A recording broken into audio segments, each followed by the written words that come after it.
Hey everyone, and welcome back to week 2 of my bracelet tutorials. Today I'm going to be teaching you how to make the candy stripe bracelet. I know a lot of people who made this one as their first bracelet, so you can definitely start here, but I would recommend that you watch my spiral bracelet tutorial first because it'll be a little bit easier for you to make this one if you already know how to make the spiral bracelet. So that'll probably be helpful for you, but it's not required. You can definitely start with this one. So let's get right into it. So all you're going to need today to make this bracelet is obviously some scissors and some embroidery floss or friendship thread. I already have mine cut right now, so here are my strands that I already have cut, and then you'll need something to anchor it on, so I'm going to use my water bottle on the little loop. And then if you want, you can add some beads also. I'm not going to use beads today in this tutorial, but I go a little bit more into how to add beads to a bracelet in the spiral tutorial, so you can go back to that one if you want to add beads to your candy stripe bracelet. So I've already cut my string, and these are 4 really long strands, about 6 feet, folded in half, so each one is actually about 3 feet long because they're folded, so I have all my folds right here. And I have 4 colors, so that's going to give me 8 strands since I folded them in half. And you can just kind of guesstimate the length. I never really measure it exactly, but that's just kind of to give you an idea of how long it should be, and more is more with the string. I always go for a little bit more than I think I need because it's super annoying when you run out right when you're almost done. So just go a little bit more than you think you probably need and you'll be fine.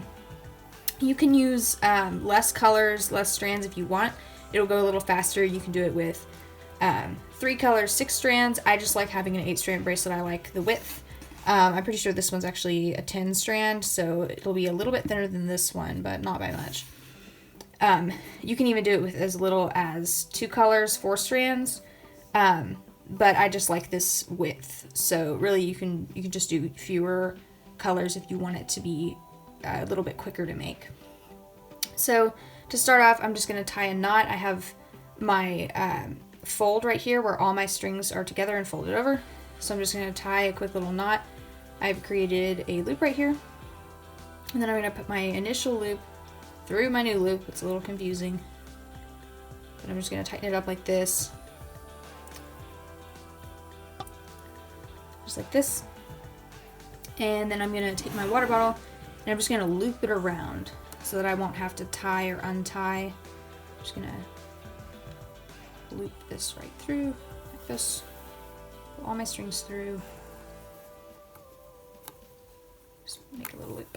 Okay, so to start, you want to have an idea in mind of what order you want your colors to go in, like what order you want your stripes to appear. So from left to right, the order you put your strings in is the order that your stripes will show up from top to bottom. So you don't necessarily have to keep your strings in that same order the whole time. You just kind of want to have an idea in your head. So for this one, I'm going to do the light purple and then the dark purple and then the light green and then, the dark purple and then the light purple, the dark green and then the light green, and then I'm going to repeat that again. So I'm just going to start off. I'm going to take my farthest left strand, which just so happens to be the dark purple, and I'm going to tie it onto the light purple, and the rest of them can just stay over to this side right now. So all I'm going to do is I'm going to make the 4 just like I did for the spiral bracelet. I'm going to make the 4, go up through the hole that I made, pull my string through, and I'm going to slide it up right to the top of the bracelet. You can leave a little bit of space to help your first row be more straight. The first row is a little difficult, so you don't want to tighten it all the way if you want the first row to be straight. You can tighten it all the way to the knot. It'll just take a few rows for it to even out. So I've done 1 knot on this light purple strand. Now I'm going to go back to the left, and I'm going to make another 4 on this same strand, go up through again. So now I've done that twice to the purple strand. Now my string has naturally wanted to move to the right, and that's fine. I'm going to let it. So now I'm moving on to the dark green. Might be a little easier for you to see here. I'm going to make the 4, go up through the loop, pull, and tighten right next to my other knot. So right here I have another knot. I'm going to tighten it right next door, and then I'm going to make the 4, go up a second time. I do that twice for each strand, so I make my little knot. And now my string has naturally wanted to move to the right, and that's okay. So for my last color in the pattern, I'm going to do the light green, make the 4, go up through the loop, tighten the knot, make the 4 again, go up, under, and through, tighten the knot. So you're going to keep doing this twice on each strand, moving to your right. Make sure you don't move to your right before you do it twice. So I'm going to do once, twice.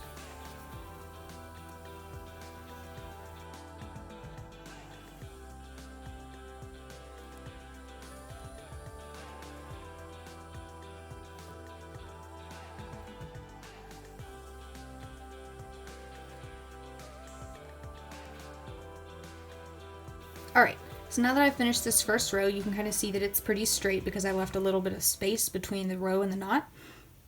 That's optional, but I like to do that just to kind of let the first row be more straight. And now that I've finished this row, I'm going to go back to the left and I'm going to pick up the next leftmost strand. So this time this is going to be the light purple.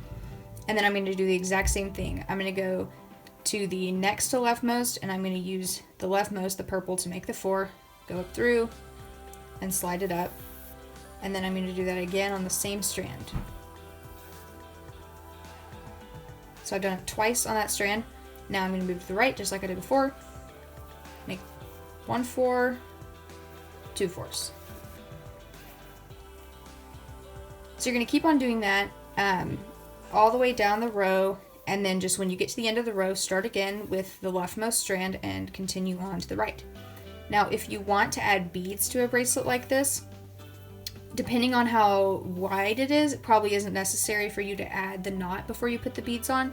This bracelet's probably wide enough with 8 strands to not need that knot to separate the beads. But if your bracelet's really small, like if you only have 4 strands, you might want to tie a knot before you put beads on so that they won't slide around your bracelet. That's really just up to you, and you can kind of gauge how big your bracelet is and how big your beads are, and if you think that they're going to slip around. The knot is just to keep them from sliding down the bracelet. So I finished the second row, and I'm going to continue to just take the next on the left, make another row, and I'll keep doing that for the whole bracelet. Alright, so here are the finished bracelets. This one I actually cut a little more string than I usually do, so I had enough to be able to make it more like an anklet length, but this one's just a bracelet length. Anyway, happy knotting, and I'll see you next week.